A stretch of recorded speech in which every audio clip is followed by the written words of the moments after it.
Pier சாப்பிட்டீங்கன்னா தொப்பை போடும், லிவர் டிசீஸ் வரும், பேன்க்ரியாஸ் போயிடும், ஏன் இன்னொரு பியர் சாப்பிடணும்னு கூட தோணும். ஆனா முட்டி வலி வரும்னு உங்களுக்கு தெரியுமா? வாங்க பார்க்கலாம். Hi, I'm Dr. Dinesh Ramkumar, orthopedic surgeon, specialist in arthroscopy and sports medicine and also joint replacement surgery from Ram Polyclinic, Pollachi.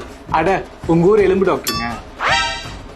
Pier ரெகுலரா குடிக்கும் போது பியர்ல இருக்க பியூரின் கண்டென்ட் பாடிக்குள்ள போய் யூரிக் ஆசிடா மாறி அந்த யூரிக் ஆசிட் ஷார்ப் யூரேட் கிறிஸ்டல்ஸா ஜாயிண்ட்ல போய் டெபாசிட் ஆயிடுது.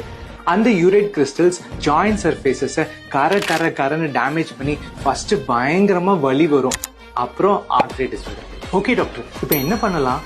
நல்லா தண்ணி குடிச்சு பாடியை ஹைட்ரேட்டடா வச்சிருந்தீங்கன்னா யூரிக் ஆசிட் லெவலும் அதிகமாகாது, யூரேட் கிறிஸ்டல்ஸும் ஃபார்ம் ஆகாது. ஸோ நல்லா தண்ணி குடிங்க. இன்னைக்கு பியர் குடிச்சேங்க, நாளைக்கு வலிக்குமான்னு கேட்டா இல்லைங்க. அதே மாதிரி டாக்டர் கிட்ட வந்து மருந்து சாப்பிட்ட உடனே இது சரியாகும்னா அதுவும் இல்லைங்க. கொஞ்சம் கொஞ்சமா தான் யூரேட் கிறிஸ்டல்ஸ் ஃபார்ம் ஆகும். அதே மாதிரி யூரேட் கிறிஸ்டல்ஸ் போறதுக்கும் கொஞ்ச நாள் ஆகும். அப்ப பியர் குடிச்சா மட்டும்தான் வருமா? இல்லைங்க, சைடு சாப்பிட்டாலும் வரும். எப்படின்னு தெரிஞ்சுக்கணுமா? கமெண்ட் பண்ணுங்க, வீடியோ போடுறேன். பியர் அதிகமா குடிக்கிற உங்க ஃப்ரெண்ட்ஸ்க்கு இதை ஷேர் பண்ணி அவங்க ஸ்டாப் பண்ண சொல்லுங்க.